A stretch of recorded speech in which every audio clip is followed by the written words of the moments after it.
ബാറക്കുമോർ പിതാവിനും പുത്രനും പരിശുദ്ധ റൂഹായിക്കും സ്തുതി ആദ്യം മുതൽ നമ്മുടെ മേൽ തൻ്റെ കരുണയും നീക്കൊണ്ടായിരിക്കുമാറാകട്ടെ. Amen. Praise the Lord. Hallelujah. ദൈവത്തിൻ്റെ നാമത്തിന് മഹത്വം ഉണ്ടായിരിക്കട്ടെ. ദൈവത്തിൻ്റെ വലിയ കൃപയാൽ വീണ്ടും ദൈവവചനത്തിൻ്റെ കീഴിലായിരിക്കാൻ സ്വർഗത്തിലെ ദൈവം നമുക്കൊരുക്കിയ ഈ നല്ല അവസരത്തിനായി ദൈവത്തെ മഹത്വപ്പെടുത്താം. അനുഗ്രഹം പ്രാപിക്കാൻ എന്ത് ചെയ്യണമെന്നാണ് നാം ചിന്തിക്കുന്നത്. ഒരു വിശ്വാസിയായ അബ്രഹാം മുഖാന്തരം അനുഗ്രഹിക്കപ്പെടുന്നുവെന്ന് ഗലാത്യ ലേഖനം 3-ാം അധ്യായം 9-ാം വാക്യത്തിൽ കർത്താവിന്റെ വചനം വെളിപ്പെടുന്നു. അങ്ങനെയാണെങ്കിൽ അബ്രഹാം അനുഗ്രഹിക്കപ്പെട്ടത് എങ്ങനെയെന്ന് നാം ചിന്തിച്ച് ധ്യാനിച്ച് അത് മുഖാന്തരം അനുഗ്രഹം പ്രാപിക്കാൻ ദൈവത്തിൻ്റെ വചനം നമുക്കും ഇന്നൊരവസരം നൽകുകയാണ്. അങ്ങനെയാണെങ്കിൽ അബ്രഹാം അനുഗ്രഹിക്കപ്പെടാൻ എന്താണ് കാരണമെന്ന് നമുക്ക് ചിന്തിക്കാം, ധ്യാനിക്കാം. അബ്രഹാം അനുഗ്രഹിക്കപ്പെടാനുള്ള ഒരു കാരണം കർത്താവിന്റെ വചനം പറയുന്നു. ഉൽപ്പത്തി പുസ്തകം 14-ാം അധ്യായം 18-19 വാക്യങ്ങൾ വായിക്കുമ്പോൾ അവിടെ അബ്രഹാം അനുഗ്രഹിക്കപ്പെടാനുള്ള ഒരു മുഖാന്തരം അതിന് വെളിപ്പെടുന്നുണ്ട്. ശാലോം രാജാവായ മൽക്കിസദേക്ക് അപ്പവും വീഞ്ഞും കൊണ്ടുവന്നു. അവൻ അത്യുന്നതനായ ദൈവത്തിൻ്റെ പുരോഹിതനായിരുന്നു. അവനെ അനുഗ്രഹിച്ചു. സ്വർഗത്തിനും ഭൂമിക്ക് നാഥനായി അത്യുന്നതനായ ദൈവത്താൽ അബ്രഹാം അനുഗ്രഹിക്കപ്പെടുമാറാകട്ടെ. ഇവിടെ ഒരു പുരോഹിതൻ്റെ അനുഗ്രഹത്താൽ അബ്രഹാം അനുഗ്രഹിക്കപ്പെട്ടു. അങ്ങനെയാണെങ്കിൽ നമ്മൾ അനുഗ്രഹം പ്രാപിക്കാൻ ദൈവം ഒരുക്കിയിരിക്കുന്ന ഒരു വ്യക്തിയാണ് ഒരു പുരോഹിതൻ. ഇവിടെ അബ്രഹാം അനുഗ്രഹിക്കപ്പെടാൻ ഒരു മുഖാന്തരം കർത്താവിന്റെ വചനം പറയുകയാണ്. അത്യുന്നതനായ ദൈവത്തിൻ്റെ പുരോഹിതനായ മൽക്കിസദേക്ക് അബ്രാഹത്തെ അനുഗ്രഹിച്ചപ്പോൾ, അനുഗ്രഹത്തിൻ്റെ വാക്കുകൾ പറഞ്ഞപ്പോൾ അത് മുഖാന്തരം അബ്രഹാം ഒരനുഗ്രഹമായി മാറി. അങ്ങനെയാണെങ്കിൽ നമ്മുടെ വ്യക്തിപരമായ ജീവിതത്തിൽ ഈ ഒരു അനുഗ്രഹം നമ്മൾ പ്രാപിച്ചിട്ടുണ്ടോ? അല്ലെങ്കിൽ പ്രാപിക്കാൻ നമുക്ക് മനസ്സുണ്ടായിട്ടുണ്ടോ? ഇന്ന് ഏറ്റവും കൂടുതൽ നിന്ദിക്കപ്പെടുന്ന വ്യക്തികളായി മാറിയിരിക്കുകയാണ് പുരോഹിത വർഗം. എന്നാൽ ദൈവം പുരോഹിതന് നൽകിയിരിക്കുന്ന അധികാരവും അഭിഷേകവും എത്ര വലുതാണെന്ന് ദൈവവചനത്തിൽ നാം ചിന്തിക്കണം, ധ്യാനിക്കണം. അതനുസരിച്ച് ഒരു പുരോഹിതൻ്റെ അനുഗ്രഹം പ്രാപിക്കുന്നത് ദൈവത്തിൻ്റെ അനുഗ്രഹം പ്രാപിക്കുന്നതിന് തുല്യമാണ്. ഇവിടെ ശാലോം രാജാവായ മൽക്കിസദേക്ക് അപ്പവും വീഞ്ഞും കൊണ്ടുവന്നു. അത്യുന്നതനായ ദൈവത്തിൻ്റെ പുരോഹിതനാവൻ ആയിരുന്നുവെന്ന് കർത്താവിന്റെ വചനം പറയുന്നുണ്ട്. പുരോഹിതനായ ഈ മൽക്കിസദേക്ക് അബ്രാമിനെ അനുഗ്രഹിച്ച വാക്കുകൾ ശ്രദ്ധിക്കുക. അവിടെ ഇങ്ങനെയാണ് അനുഗ്രഹിക്കുന്നത്. സ്വർഗത്തിനും ഭൂമിക്കും നാഥനായി അത്യുന്നതനായ ദൈവത്താൽ അബ്രാം അനുഗ്രഹിക്കപ്പെടുമാറാകട്ടെ. ഒരു പുരോഹിതൻ്റെ അനുഗ്രഹത്തിൻ്റെ വാക്ക് അബ്രാഹത്തിന് അനുഗ്രഹമായി മാറിയെങ്കിൽ ഒരു പുരോഹിതനിലൂടെ അനുഗ്രഹം പ്രാപിക്കാൻ നമുക്ക് സാധിച്ചിട്ടുണ്ടോ? പരിശോധിക്കുക. ഇവിടെ ഒരു പുരോഹിതൻ ആരാണെന്ന് ആദ്യം തിരിച്ചറിയണം. ഇവിടെ വചനം പറയുന്നുണ്ട് അത്യുന്നതനായ ദൈവത്തിൻ്റെ പുരോഹിതൻ. അപ്പോൾ ഒരു പുരോഹിതൻ അത്യുന്നതനായ ദൈവത്തിൻ്റെ പുരോഹിതനാണ്. ദൈവം തിരഞ്ഞെടുത്ത ദൈവത്തിൻ്റെ സ്ഥാനാപതിയാണ് ഒരു പുരോഹിതൻ. അതായത് ഇന്ന് പുരോഹിതന്മാർ നിന്ദിക്കപ്പെടുമ്പോൾ, അവരെക്കുറിച്ച് കുറ്റങ്ങളും കുറവുകളും പറഞ്ഞുണ്ടാക്കുമ്പോൾ, അവരെ അധിക്ഷേപിക്കുമ്പോൾ, അവരെ സമൂഹത്തിന് മുന്നിൽ പിച്ചു ചീന്തുമ്പോൾ ദൈവം ഒരു പുരോഹിതൻ നൽകിയിരിക്കുന്ന വില, അല്ലെങ്കിൽ പൗരോഹിത്യത്തിന് ദൈവം നൽകിയിരിക്കുന്ന സ്ഥാനം എത്ര വലുതാണെന്ന് നമ്മൾ തിരിച്ചറിയണം. ആത്മാവാകുന്ന അരൂപിയാകുന്ന ദൈവത്തിന് മനുഷ്യനെ അനുഗ്രഹിക്കാൻ ദൈവം തിരഞ്ഞെടുത്ത വ്യക്തികളാണ് പുരോഹിതന്മാർ. ദൈവത്തിൻ്റെ സ്ഥാനാപതിയായി ദൈവത്താൽ വിളിച്ചു വേർതിരിക്കപ്പെട്ട വ്യക്തികളാണ് ഒരു പുരോഹിതൻ. കർത്താവിന്റെ വചനം പരിശോധിക്കുമ്പോൾ ശമൂവേൽ പ്രവാചകന്റെ പുസ്തകം 2-ാം അധ്യായം 35-ാം വാക്യത്തിൽ കർത്താവിന്റെ വചനം പറയുന്നു. എന്നാൽ എൻ്റെ പ്രസാദവും ഹിതവും അനുഷ്ഠിക്കുന്ന ഒരു വിശ്വസ്ത പുരോഹിതനെ ഞാൻ എനിക്ക് എഴുന്നേൽപ്പിക്കും. അവന് ഞാൻ സ്ഥിരമായൊരു ഭവനം പണിയും. അവൻ എൻ്റെ അഭിഷിക്തന് മുമ്പാകെ നിത്യം പരിചരിക്കും. ഇവിടെ ഒരു പുരോഹിതൻ ആരാണെന്ന് കർത്താവിൻ്റെ വചനം വ്യക്തമായിട്ട് വെളിപ്പെടുത്തുകയാണ്. ദൈവമായ കർത്താവ് അരുളി ചെയ്യാണ്, എൻ്റെ പ്രസാദവും എൻ്റെ ഹിതവും അനുഷ്ഠിക്കുന്ന ഒരു വിശ്വസ്ത പുരോഹിതനെ ഞാൻ എനിക്കെഴുന്നേൽപ്പിക്കും. ദൈവത്തിന് വേണ്ടി ദൈവം തെരഞ്ഞെടുത്ത വ്യക്തിയാണ് ഒരു പുരോഹിതൻ. എന്തിനാണ്? അവന് ഞാൻ സ്ഥിരമായൊരു ഭവനം പണിയും. അതാണ് ദൈവത്തിൻ്റെ ആലയം. അവൻ എൻ്റെ അഭിഷിക്തൻ്റെ മുമ്പാകെ നിത്യം പരിചരിക്കും. ദൈവത്തിൻ്റെ മുമ്പാകെ ദൈവത്തിനു വേണ്ടി ശുശ്രൂഷിക്കാൻ ദൈവം എഴുന്നേൽപ്പിച്ചിരിക്കുന്ന, വിളിച്ച് വേർതിരിച്ചിരിക്കുന്ന വ്യക്തികളാണ് പുരോഹിതന്മാർ, അഭിഷിക്തന്മാർ. വീണ്ടും സംഖ്യാപുസ്തകം 16-ാം അധ്യായം 9-ാം വാക്യത്തിൽ കർത്താവിന്റെ വചനം പറയുന്നു, യഹോവയുടെ തിരുനിവാസത്തിൽ വേല ചെയ്യുവാനും സഭയുടെ ശുശ്രൂഷയ്ക്കായി അവിടെ മുമ്പാകെ നിൽപ്പാനും ഇസ്രായേലിൻ്റെ ദൈവം നിങ്ങളെ തൻ്റെ അടുക്കൽ വരുത്തേണ്ടതിന് ഇസ്രായേൽ സഭയിൽ നിന്ന് നിങ്ങളെ വേർതിരിച്ചിരിക്കുന്നു പോരായോ എന്ന് കർത്താവിൻ്റെ വചനം പുരോഹിതന്മാരോട് ചോദിക്കുകയാണ്. ആ ഒരു പുരോഹിതൻ ആരാണെന്ന് ദൈവമായി കർത്താവ് അരുളി ചെയ്യുകയാണ്. കർത്താവിൻ്റെ തിരുനിവാസത്തിലെ വേല ചെയ്യുവാൻ, കർത്താവിനെ ശുശ്രൂഷ ചെയ്യുവാൻ, അതുമാത്രമല്ല സഭയിൽ ശുശ്രൂഷ ചെയ്യുവാൻ. അപ്പോൾ ദൈവത്തിന് വേണ്ടി ശുശ്രൂഷ ചെയ്യുവാൻ, സഭയുടെ ശുശ്രൂഷയ്ക്കായി അവരുടെ മുമ്പാകെ നിൽപ്പാനും ഇസ്രായേലിൻ്റെ ദൈവം നിങ്ങളെ എൻ്റെ അടുക്കൽ വരുത്തേണ്ട നിങ്ങൾ തിരഞ്ഞെടുക്കപ്പെട്ടവരാണ്, വേർതിരിക്കപ്പെട്ടവരാണെന്ന് പുരോഹിതന്മാരെക്കുറിച്ച് കർത്താവിന്റെ വചനം പഠിപ്പിക്കുക. ഒരു പുരോഹിതൻ ആരാണെന്ന് കർത്താവിന്റെ വചനം വ്യക്തമായിട്ട് പഠിപ്പിക്കുക. ദൈവത്തിനു വേണ്ടി വേല ചെയ്യുവാൻ, സഭയുടെ ശുശ്രൂഷയ്ക്കായി സഭാജനത്തിൻ്റെ മുമ്പാകെ നിൽക്കാനും അവരെ ശുശ്രൂഷിപ്പാനും ദൈവം നിർത്തിയിരിക്കുന്ന വ്യക്തികളാണ് പുരോഹിതന്മാർ. നമ്മൾ ഇന്ന് പുരോഹിതന്മാരെ കുറ്റം പറയുമ്പോൾ, അവരുടെ കുറവുകൾ ചൂണ്ടിക്കാണിച്ച് അവരെ കുറ്റപ്പെടുത്തുമ്പോൾ തിരിച്ചറിയുക, അവരെ കുറ്റം വിധിക്കാൻ ഒരു യോഗ്യത നമുക്കില്ല. കാരണം ദൈവം തിരഞ്ഞെടുത്തവനാണ്. മലാക്കി പുസ്തകം 2-ാം അധ്യായം 7-ാം വാക്യത്തിൽ കർത്താവിന്റെ വചനം പറയുന്നുണ്ട്, പുരോഹിതൻ സൈന്യങ്ങളുടെ യഹോവയുടെ ദൂതനാകിയാൽ അവൻ്റെ അധരങ്ങൾ പരിജ്ഞാനം സൂക്ഷിച്ചു വെക്കേണ്ടതും ഉപദേശം അവനോട് ചോദിച്ച് പഠിക്കേണ്ടതും അല്ലേ. ഇവിടെ പുരോഹിതൻ ആരാണെന്ന് കർത്താവിന്റെ വചനം പഠിപ്പിക്കുകയാണ്. അവൻ സൈന്യങ്ങളുടെ യഹോവയുടെ ദൂതനാണ്. ഒരു വ്യക്തിക്ക് പറയാനുള്ള കാര്യങ്ങൾ പറഞ്ഞയക്കുന്ന വ്യക്തിയാണ് ദൂതൻ. അങ്ങനെയാണെങ്കിൽ ഒരു പുരോഹിതൻ ദൈവത്തിൻ്റെ ദൂതനാണെന്ന് പറഞ്ഞാൽ ദൈവത്തിന് പറയാനുള്ളത്, ദൈവത്തിൻ്റെ നാവായി, ദൈവത്തിൻ്റെ വായായി, ദൈവത്തിന് വേണ്ടി സംസാരിക്കാൻ ദൈവം തിരഞ്ഞെടുത്ത വ്യക്തിയാണ് ഒരു പുരോഹിതൻ. അവൻ്റെ അധരങ്ങൾ പരിജ്ഞാനം സൂക്ഷിച്ചു വെക്കേണ്ടതും ഉപദേശം അവനോട് ചോദിച്ച് പഠിക്കേണ്ടതും അല്ലേ. അപ്പോൾ ദൈവത്തിന് പറയാനുള്ള കാര്യങ്ങൾ പറയാനായി ദൈവം എഴുന്നേൽപ്പിച്ചിരിക്കുന്ന, വേർതിരിച്ചിരിക്കുന്ന ഒരു വ്യക്തിയാണ് ഒരു പുരോഹിതൻ. അതുമാത്രമല്ല കർത്താവിന്റെ വചനം പറയുന്നു, യിരെമ്യാപ്രവാചകന്റെ പുസ്തകം 3-ാം അധ്യായം 15-ാം വാക്യത്തിൽ പറയുകയാണ്, ഞാൻ നിങ്ങൾക്ക് എൻ്റെ മനസ്സിനൊത്ത ഇടയന്മാരെ തരും, അവർ നിങ്ങളെ ജ്ഞാനത്തോടും ബുദ്ധിയോടും കൂടെ മേയിക്കും. അപ്പോൾ ഞാൻ നിങ്ങൾക്ക് എൻ്റെ മനസ്സിനൊത്ത, ഒരു പുരോഹിതൻ ദൈവജനത്തിൻ്റെ ഇഷ്ടത്തിനനുസരിച്ചല്ല, സഭയുടെ ഇഷ്ടത്തിനനുസരിച്ചല്ല, ദൈവത്തിൻ്റെ ഇഷ്ടത്തിനനുസരിച്ച്. അപ്പോൾ ദൈവത്തിൻ്റെ മനസ്സിനിണങ്ങിയ ഇടയന്മാരെ നൽകുമെന്ന് വചനം പറയും. ഇപ്പം നമുക്ക് ഇഷ്ടപ്പെട്ട ഒരു പുരോഹിതനോട് നമുക്ക് താല്പര്യമുണ്ടാകും. അല്ലെങ്കിൽ ഒരു ഇടവകയിൽ അവർക്ക് ഇഷ്ടപ്പെട്ട ഒരു പുരോഹിതനെ കിട്ടാൻ വേണ്ടി അവരാഗ്രഹിക്കും. അല്ലെങ്കിൽ എനിക്ക് ഇഷ്ടപ്പെട്ട ഒരു പുരോഹിതനോട് ഞാൻ പ്രാർത്ഥിക്കാൻ പറയും. എനിക്ക് ഇഷ്ടപ്പെട്ട ഒരു പുരോഹിതന് ഞാൻ എൻ്റെ വിഷയങ്ങൾ ഷെയർ ചെയ്യും. എനിക്ക് ഇഷ്ടപ്പെട്ട ഒരു പുരോഹിതന് മുമ്പിൽ ഞാൻ കുമ്പസാരിക്കും. ദൈവത്തിൻ്റെ വചനം പറയാം, നമ്മുടെ ഇഷ്ടത്തിനനുസരിച്ച് നമ്മൾ തിരഞ്ഞെടുക്കേണ്ട വ്യക്തികളല്ല പുരോഹിതന്മാർ. ദൈവത്തിൻ്റെ ഇഷ്ടത്തിനനുസരിച്ച് ദൈവം തിരഞ്ഞെടുത്ത വ്യക്തികളാണ് പുരോഹിതന്മാർ. അവർക്കെല്ലാവർക്കും ഒരേ വിളിയാണ്, ഒരേ അഭിഷേകമാണ്. നമ്മൾ പുരോഹിതന്മാർ വേർതിരിക്കുമ്പോൾ ചിലർ നല്ലവരെന്ന്, ചിലർ കുറ്റക്കാരെന്ന്, ചിലർ കുറവുള്ളവരെന്നൊക്കെ നമ്മൾ കുറ്റം വിധിക്കുമ്പോൾ, അല്ലെങ്കിൽ ഓരോരുത്തരുടെ കഴിവിനനുസരിച്ച് നമ്മളവരെ വേർതിരിക്കുമ്പോൾ, ദൈവത്തിൻ്റെ മുമ്പാകെ എല്ലാ പുരോഹിതന്മാരും ഒരേ വിളി സ്വീകരിച്ചവരാണ്, ഒരേ അഭിഷേകം സ്വീകരിച്ചവരാണ്.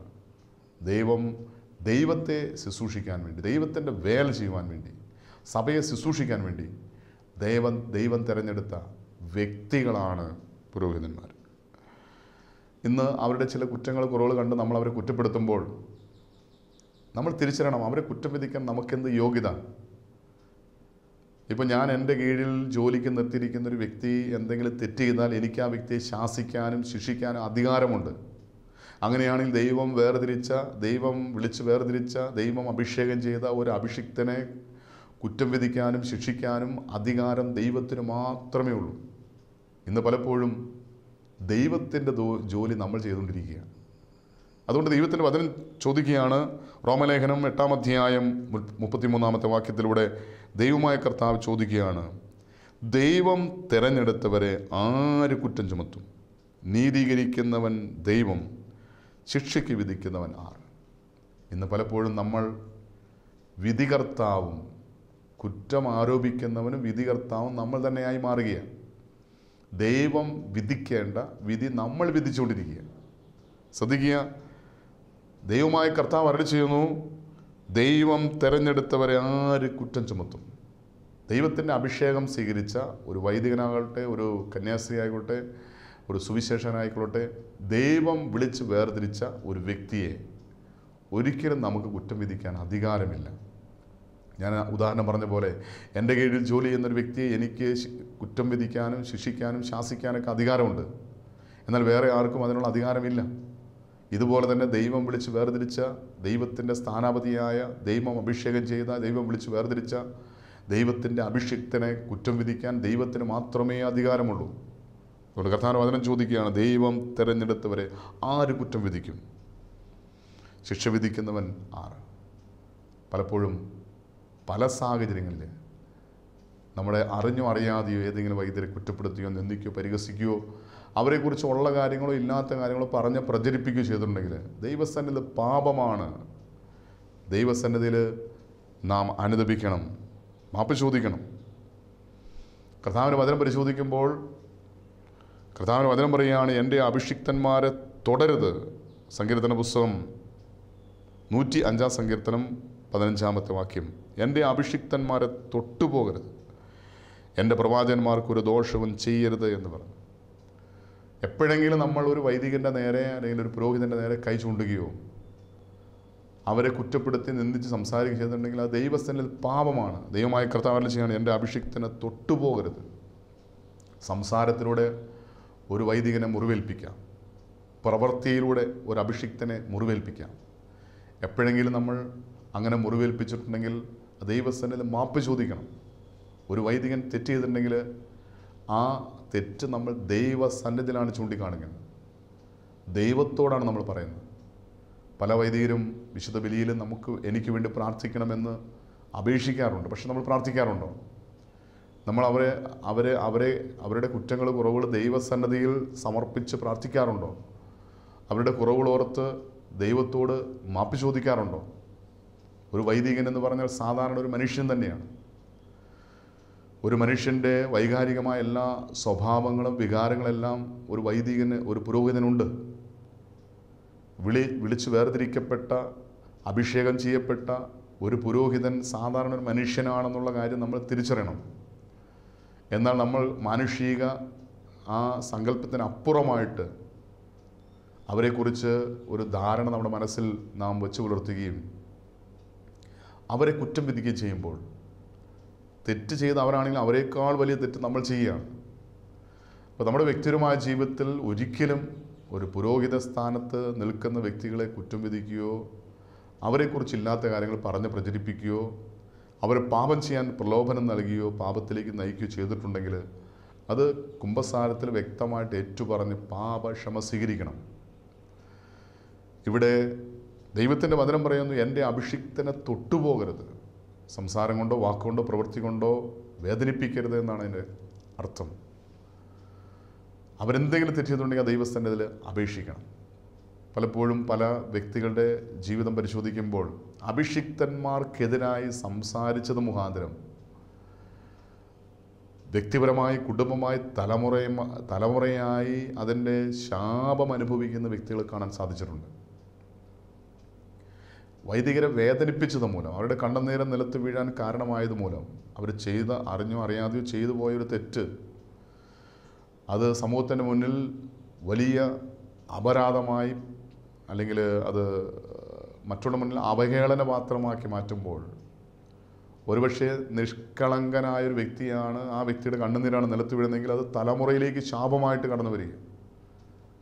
പലപ്പോഴും നമ്മുടെ വ്യക്തിപരമായ ജീവിതത്തിൽ അഭിഷിക്തന്മാരെ വേദനിപ്പിച്ചിട്ടുണ്ടോ എന്ന് പരിശോധിക്കുക. ഒരിക്കലും ഒരു ഭവനത്തിൽ പ്രാർത്ഥിക്കാനായിട്ട് ചെന്നപ്പോൾ ആ ഭവനത്തിൽ അകത്ത് കയറിയപ്പോൾ തന്നെ എല്ലാ മുറിയിലും ലൈറ്റ് ഇട്ടുണ്ടെങ്കിലും ഒരു ഇരുണ്ട ഭവനമാണ്.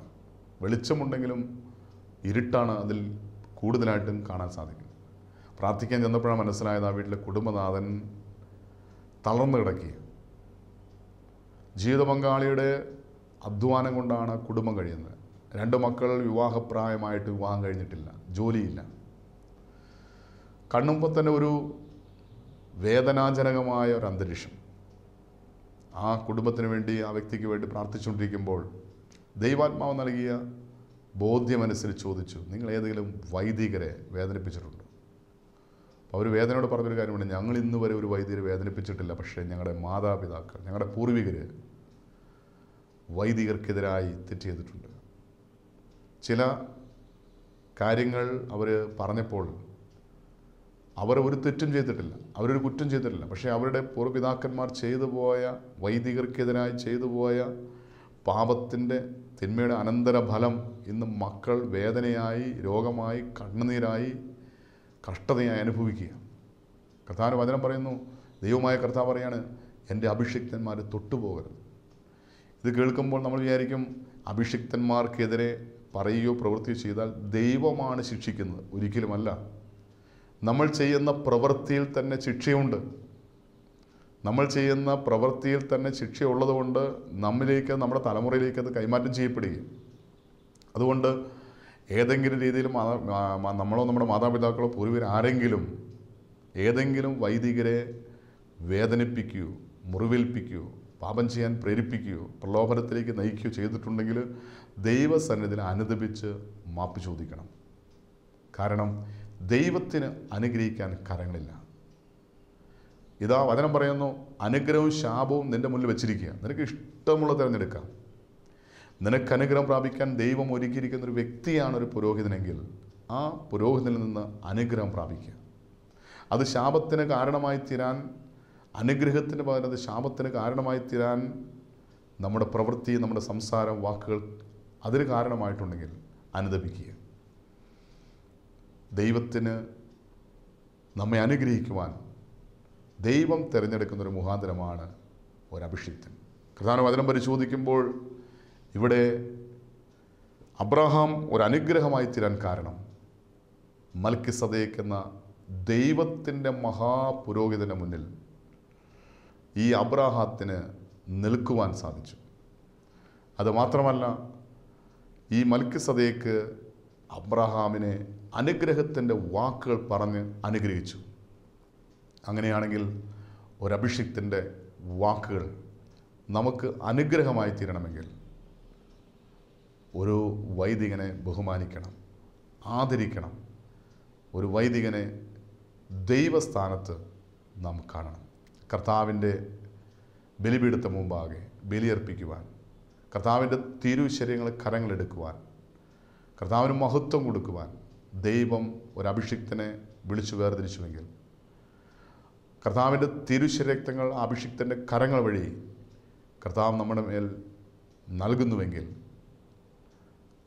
ദൈവം തിരഞ്ഞെടുത്ത അഭിഷിക്തൻ്റെ വാക്കുകളും നമുക്ക് നമ്മുടെ തലമുറയ്ക്ക് ഒരു അനുഗ്രഹമാണ്. അതുകൊണ്ട് അഭിഷിക്തന്മാരുടെ അനുഗ്രഹം പ്രാപിക്കാൻ നമുക്ക് നമ്മുടെ ഹൃദയത്തിൽ തീരുമാനമെടുക്കാം. കഴിഞ്ഞ നാളിൽ ഏതെങ്കിലും അഭിഷിക്തന്മാരെ മുറിവേൽപ്പിക്കുകയോ വേദനിപ്പിക്കുകയോ ചെയ്തു പോയിട്ടുണ്ടെങ്കിൽ കുമ്പസാരത്തിൽ ഏറ്റുപറഞ്ഞ് പാപക്ഷമ സ്വീകരിക്കാം, കർത്താവിന് മുമ്പാകെ മാപ്പ് ചോദിക്കാം. ഏതെങ്കിലും വൈദികരോട് നീരസമുണ്ടെങ്കിൽ ആ വൈദ്യൻ്റെ മുന്നിൽ ചെന്ന് മാപ്പ് ചോദിച്ച് അനുഗ്രഹം മേടിക്കാൻ തീരുമാനമെടുക്കുക. ഇന്ന് ദൈവത്തിന് അനുഗ്രഹിക്കാൻ കരങ്ങളില്ല, ദൈവത്തിന് സംസാരിക്കാൻ നാവില്ല. ദൈവത്തിൻ്റെ നാവായി ദൈവം ഉപയോഗിക്കുന്ന ഒരു അഭിഷിക്തൻ്റെ നാവാണെങ്കിൽ, ദൈവത്തിന് അനുഗ്രഹിക്കാൻ ഒരു കരമായി ദൈവം ഉപയോഗിക്കുന്ന ഒരു അഭിഷിക്തൻ്റെ കരമാണെങ്കിൽ, ഒരു അഭിഷിക്തൻ്റെ മുമ്പാകെ നാം മുട്ടുകുത്തി അനുഗ്രഹം മേടിക്കാൻ ഹൃദയത്തിൽ തീരുമാനമെടുക്കാം. കർത്താവിൻ്റെ വചനം പരിശോധിക്കുമ്പോൾ അപ്പോസ്തല പ്രവൃത്തികൾ 8-ാം അധ്യായം 14-ാം വാക്യം പരിശോധിക്കുമ്പോൾ കർത്താവിൻ്റെ വചനം പറയുന്നു, അനന്തരം യെരൂശലേമിലുള്ള അപ്പോസ്തലന്മാർ ശമരിയാക്കാർ ദൈവവചനം കൈക്കൊണ്ടു എന്ന് കേട്ട് പത്രോസിനെ യോഹന്നാനെ അവരുടെ അടുക്കിലേക്ക് അയച്ചു. അവർ ചെന്ന് അവർക്ക് പരിശുദ്ധാത്മാവ് ലഭിക്കേണ്ടവർക്കായി പ്രാർത്ഥിച്ചു. അന്ന് വരെ അവിടെ ആരുടെ മേലും ആത്മാവ് വന്നിരുന്നില്ല. അവർ കർത്താവായ യേശുക്രിസ്തുവിൻ്റെ നാമത്തിൽ സ്നാനമേറ്റിരുന്നേ ഉള്ളൂ. അവർ അവരുടെ മേൽ കൈവച്ചപ്പോൾ, അതായത് പത്രോസും യോഹന്നാനും അവരുടെ മേൽ കൈവച്ചപ്പോൾ അവർക്ക് പരിശുദ്ധാത്മാവ് ലഭിച്ചു. ഇവിടെ നമുക്ക് കാണാൻ സാധിക്കും, ശമരിയാക്കാർ ദൈവവചനം കേട്ടു എന്ന് അറിഞ്ഞ് പത്രോസിനെയും യോഹന്നാനെയും അവരുടെ അടുക്കിലേക്ക് അയക്കുക. ഈ ശമര്യക്കാരെന്ന് പറഞ്ഞാൽ വിജാതീയനാണ്. ഒരിക്കൽ പോലും യേശുവിനെക്കുറിച്ച് കേട്ടിട്ടില്ലാത്ത, അറിഞ്ഞിട്ടില്ലാത്ത വിജാതീയരായ ശമര്യക്കാർ ദൈവവചനം കേട്ടു. വചനം പറയുകയാണ്, അവർ ദൈവവചനം കൈക്കൊണ്ടത് മാത്രമല്ല, അവർ പാപം വെറുത്തുപേക്ഷിച്ച് യേശുവിനെ കർത്താവും ദൈവമായ ഹൃദയത്തിൽ സ്വീകരിച്ചു. അതായത് അവർ രക്ഷിക്കപ്പെട്ടു. മാത്രമല്ല, അവർ സ്നാനപ്പെട്ട് അവർ മാമോദിസ സ്വീകരിച്ച് സഭയോട് ചേർന്നു. വചനം പറയുകയാണ്, അന്ന് വരെ ആരുടെ മേലും ആത്മാവ് വന്നിരുന്നില്ല. അവർ കർത്താവായ യേശുവിൻ്റെ നാമത്തിൽ സ്നാനം ഏറ്റിരുന്നേ ഉള്ളൂ. അവർ കർത്താവായ യേശുക്രിസ്തുവിൻ്റെ നാമത്തിൽ സ്നാനം ഏറ്റിട്ട് പോലും അവർക്ക് പരിശുദ്ധാത്മാവ് ലഭിച്ചില്ല. എന്നാൽ വചനം പറയുന്നു, പത്രോസും യോഹന്നാനും അവരുടെ മേൽ കൈവച്ചപ്പോൾ അവർക്ക് പരിശുദ്ധാത്മാവിനെ ലഭിച്ചു. അപ്പോൾ കർത്താവായ യേശുക്രിസ്തു മുഖാന്തരം സ്ലീഹന്മാർ വഴി തലമുറയായി നൽകപ്പെട്ടിരിക്കുന്ന പൗരോഹിത്യ അധികാരത്തിലൂടെയാണ്, കൈവെപ്പിലൂടെയാണ് ദൈവം തൻ്റെ ആത്മാവിനെ പോലും നൽകുന്നത്. നമ്മൾ തിരിച്ചറിയണം, നാം ദൈവവചനം കേട്ടതുകൊണ്ടോ മാനസാന്തരപ്പെട്ടതുകൊണ്ടോ യേശുവിൻ്റെ കർത്താവാണ് ദൈവമാണെന്ന് വിശ്വസിച്ച് ഏറ്റു പറഞ്ഞുകൊണ്ടോ അർത്ഥാൽ രക്ഷിക്കപ്പെട്ടതുകൊണ്ടോ ഇനി മാമോദിസ സ്വീകരിച്ച് സഭയോട് ചേർന്നുകൊണ്ടോ പരിശുദ്ധാത്മാ ലഭിക്കണമെന്ന് ഒരു നിർബന്ധവുമില്ല. ഇവിടെ ഇതെല്ലാം ലഭിച്ച വ്യക്തിയാണ് ഈ ശമര്യക്കാർ. എന്നാൽ അവർക്ക് പരിശുദ്ധാത്മ ലഭിച്ചില്ല. എന്നാൽ പത്രോസും യോഹന്നാനും അവരുടെ മേൽ കൈവച്ചപ്പോൾ അവർക്ക് പരിശുദ്ധാത്മ ലഭിച്ചു. ഇവിടെ പൗരോഹിത്യത്തിൻ്റെ അധികാരം എത്ര വലുതാണെന്ന് പരിശുദ്ധാത്മാവ് വെളിപ്പെടുത്തുക. പരിശുദ്ധാത്മാവിൻ്റെ അഭിഷേകം പോലും കൈവെപ്പ് പോലും പൗരോഹിത്യത്തിലൂടെ കർത്താവായ യേശുക്രിസ്തു മുഖാന്തരം സ്ലീഹന്മാർ വഴി തലമുറയായി നൽകപ്പെട്ടിരിക്കുന്ന പൗരോഹിത്യത്തിലൂടെയാണ് പരിശുദ്ധാത്മാവിൻ്റെ അഭിഷേകം പോലും നൽകപ്പെടുന്നത് എന്ന് ദൈവത്തിൻ്റെ വചനം വ്യക്തമായി വെളിപ്പെടുത്തുക. ഇവിടെ ശമര്യക്കാർ അവർ സഭയോട് ചേർന്നെങ്കിലും പരിശുദ്ധാത്മാ അഭിഷേകം പ്രാപിച്ചില്ല. പത്രോസും യോഹന്നാനും അവരുടെ മേൽ കൈവച്ചപ്പോൾ അവർക്ക് പരിശുദ്ധാത്മ ലഭിച്ചു എന്ന് ദൈവത്തിൻ്റെ വചനം വെളിപ്പെടുന്നുവെങ്കിൽ ഒരഭിഷിക്തൻ്റെ കരങ്ങൾ വഴി, ഒരഭിഷിക്തൻ്റെ വാക്കുകളിലൂടെ ഒരു വ്യക്തിയിലേക്ക് ദൈവത്തിൻ്റെ അഭിഷേകം, ദൈവത്തിൻ്റെ പരിശുദ്ധാത്മാവ്, ദൈവത്തിൻ്റെ അനുഗ്രഹം ചൊരിയപ്പെടുന്നു എന്ന് ദൈവത്തിൻ്റെ വചനം വ്യക്തമായി വെളിപ്പെടുത്തി. അങ്ങനെയാണെങ്കിൽ നമുക്കൊരു തീരുമാനമെടുക്കാം. ഇത്രയും നാളും ഏതെങ്കിലും വൈദികരെ, ഏതെങ്കിലും പുരോഹിതന്മാരെ, ഏതെങ്കിലും അഭിഷിക്തന്മാരെ കുറ്റപ്പെടുത്തി നിന്ദിക്കുകയോ പരിഹസിക്കുകയോ ചെയ്തു പോയിട്ടുണ്ടെങ്കിൽ അതിനെല്ലാം ദൈവത്തിൽ മാപ്പ് ചോദിച്ച് ഏത് വൈദികനെയാണോ വേദനിപ്പിച്ച് ആ വൈദികന് മുൻപാകെ മുട്ടുമുത്തി അനുഗ്രഹം മേടിച്ച് ഇനിയുള്ള നാളുകൾ ഒരഭിഷിക്തൻ്റെ കരങ്ങൾ വഴി അനുഗ്രഹം പ്രാപിക്കുമെന്നൊരു തീരുമാനം നമ്മുടെ ഹൃദയത്തിലെടുക്കാം. അബ്രഹാം മൽക്കിസദേക്കിന് മുമ്പാകെ അനുഗ്രഹത്തിൻ്റെ വാക്കുകളിലൂടെ അനുഗ്രഹം പ്രാപിച്ചുവെങ്കിൽ നമുക്കും ഇനിയുള്ള ജീവിതത്തിൽ ഒരു പുരോഹിതന് മുമ്പാകെ, ഒരു അഭിഷിക്തന് മുമ്പാകെ അനുഗ്രഹത്തിനായി നമ്മെ തന്നെ സമർപ്പിക്കാം. ഒരു നിമിഷം കണ്ണടച്ച് കഴിഞ്ഞ നാളിൽ ഏതെങ്കിലും വൈദികരെ കുറ്റം വിധിക്കുകയോ നിന്ദിക്കുകയോ പരിഹസിക്കുകയോ ചെയ്തുകൊണ്ട് അതിനെല്ലാം മാപ്പ് ചോദിച്ച് വൈദികൻ്റെ അനുഗ്രഹം പ്രാപിക്കാൻ തീരുമാനമെടുക്കാം. നമുക്കിങ്ങനെ പ്രാർത്ഥിക്കാം. ബാർക്കുമോർ, ഞങ്ങൾ അത്യധികമായി സ്നേഹിക്കുന്ന ഞങ്ങളുടെ സ്വർഗീയ പിതാവാൻ നല്ല ദൈവമേ, ഞങ്ങൾ കേൾപ്പിച്ച ഈ നല്ല സന്ദേശത്തിനായി ഞങ്ങൾ നിന്നെ സ്തുതിക്കുന്നു, സ്തോത്രം ചെയ്യുന്നു. അബ്രഹാം അനുഗ്രഹിക്കപ്പെടുവാൻ കാരണം ദൈവത്തിൻ്റെ അഭിഷിക്തനായ, ദൈവത്തിൻ്റെ പുരോഹിതനായ മൽക്കിസദേക്കിൻ്റെ അനുഗ്രഹത്തിൻ്റെ വാക്കുകളിലൂടെ അബ്രഹാം ഒരു അനുഗ്രഹമായി മാറിയെങ്കിൽ ഞങ്ങളുടെ വ്യക്തിപരമായ ജീവിതത്തിൽ കഴിഞ്ഞ നാളിൽ ഏതെങ്കിലും വൈദികരെ നിന്ദിക്കുകയോ കുറ്റപ്പെടുത്തുകയോ പരിഹസിക്കുകയോ അവരെക്കുറിച്ചുള്ള കാര്യങ്ങളോ ഇല്ലാത്ത കാര്യങ്ങളോ പറഞ്ഞ് പ്രചരിപ്പിക്കുകയോ ചെയ്തിട്ടുണ്ടെങ്കിൽ, ഒരു വൈദികൻ്റെ കണ്ണുനീര് നിലത്ത് വീഴാൻ കാരണമായിട്ടുണ്ടെങ്കിൽ, ഏതെങ്കിലും വൈദികരെ വേദനിപ്പിക്കാൻ കാരണമായിട്ടുണ്ടെങ്കിൽ അതിനെല്ലാം യേശുവിൻ്റെ നാമത്തിൽ കർത്താവ് ഞങ്ങൾ മാപ്പ് ചോദിക്കുക. ഏതെങ്കിലും വൈദികരെ വേദനിപ്പിച്ച് മുഖാന്തരം അത് പാപമായി, ശാപമായി, തലമുറയായി കൈമാറി വന്നിട്ടുണ്ടെങ്കിൽ അതെല്ലാം യേശുവിൻ്റെ നാമത്തിൽ, യേശുവിൻ്റെ തിരുമുറിവിൽ സമർപ്പിക്കുന്നു. പിതാവിൻ്റെ പുത്രനായ യേശുവിൻ്റെ നാമത്തിൽ വൈദികരെ സ്നേഹിക്കുവാനും ബഹുമാനിക്കുവാനും ആയിരിക്കുന്ന അവസരം അംഗീകരിക്കുവാനും അവരുടെ അനുഗ്രഹം പിടിച്ചു വാങ്ങുവാനും അത് മുഖാന്തരം തലമുറയ്ക്ക് ഞങ്ങളൊരു അനുഗ്രഹമായി തീരുവാൻ ഞങ്ങളെ സഹായിക്കണമേ. ഈ വചനം കേൾക്കുന്ന എല്ലാവരെയും യേശുവിൻ്റെ നാമത്തിൽ പൗരോഹിത്യ അധികാരത്താൽ അനുഗ്രഹിച്ച് പ്രാർത്ഥിക്കുന്നു. കർത്താവായ യേശുക്രിസ്തു മുഖാന്തരം സ്ലീഹന്മാർ വഴി തലമുറയായി നൽകപ്പെട്ടിരിക്കുന്ന പൗരോഹിത്യ അധികാരത്താൽ, കെട്ടുവാനും അഴിക്കാനുള്ള അധികാരത്താൽ എല്ലാ പാപശാപ ബന്ധനങ്ങളെ, എല്ലാ തിന്മയുടെ ആധിപത്യങ്ങളെ യേശുവിൻ്റെ നാമത്തിൽ, യേശുവിൻ്റെ തിരുമുറൽ ബന്ധിച്ച് ബഹിഷ്കരിച്ച് എല്ലാവിധ അനുഗ്രഹങ്ങളാലും കൃപകളാലും ഈ വചനം കേൾക്കുന്ന എല്ലാവരെയും അനുഗ്രഹിച്ച് വിശുദ്ധീകരിച്ച് അഭിഷേകം ചെയ്ത് പ്രാർത്ഥിക്കുന്നു. പരിശുദ്ധ അമ്മ ദൈവമാതാവെ ഞങ്ങൾക്ക് വേണ്ടി പ്രാർത്ഥിക്കണമേ. സകല ശുദ്ധിമാന്മാരെ ശുദ്ധിമതയെ ഞങ്ങൾക്ക് വേണ്ടി പ്രാർത്ഥിക്കണമേ. എല്ലാ മഹത്വം പിതാവിടുന്ന് മാത്രം എടുക്കണം. എല്ലാം ഞങ്ങൾക്ക് വേണ്ടി ക്രൂശിൽ മരിച്ച് മരണത്തെ ജയിച്ച് ഉയർത്തെഴുന്നേറ്റ് ഇന്നും ജീവിക്കുന്ന ഞങ്ങളുടെ കർത്താവ് ഞങ്ങളുടെ ദൈവമായി യേശുവിൻ്റെ നാമത്തിൽ പ്രാർത്ഥിക്കുമ്പോൾ കൃപയോടെ കേൾക്കണം നല്ല പിതാവേ. ആമേൻ.